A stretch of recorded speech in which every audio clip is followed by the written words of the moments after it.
రష్యాలోని సుదూర తూర్పు ప్రాంతమైన కామ్చాట్కా తీరంలో బుధవారం 8.8 తీవ్రతతో భారీ భూకంపం సంభవించిన విషయం అందరికీ తెలిసిందే. దీని ఫలితంగానే పసిఫిక్ మహాసముద్రం వెంబడి పలు దేశాలను సునామీ తాకింది. దీంతో అందరూ భారతదేశానికి, హిందూ మహాసముద్ర ప్రాంతానికి కూడా సునామీ తాకే అవకాశం ఉందని భావించగా, భారత జాతీయ సముద్ర సమాచార సేవల కేంద్రం పలు ఆసక్తికర విషయాలను తెలిపింది.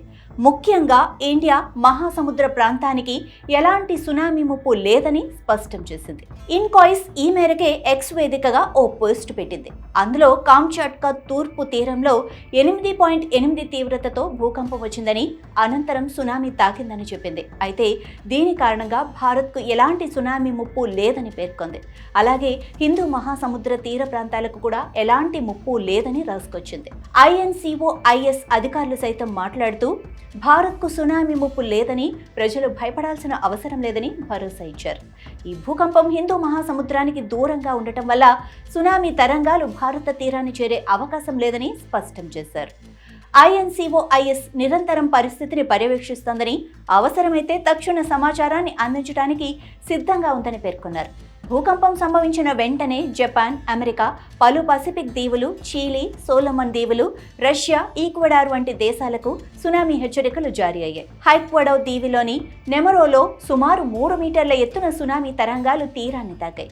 రష్యాలోని కురిల్ దీవుల తీర ప్రాంతాలు, ముఖ్యంగా సెవెరో కురిల్స్క్ కూడా సునామీ ప్రభావానికి గురై అక్కడి ప్రజలను సురక్షిత ప్రాంతాలకు తరలించారు.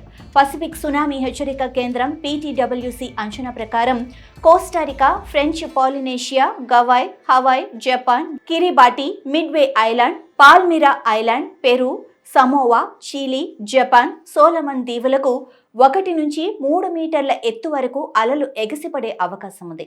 రష్యా, ఈక్వెడార్లలో ఈ కెరటాలు 3 మీటర్లకు మించి ఉండవచ్చని హెచ్చరించింది.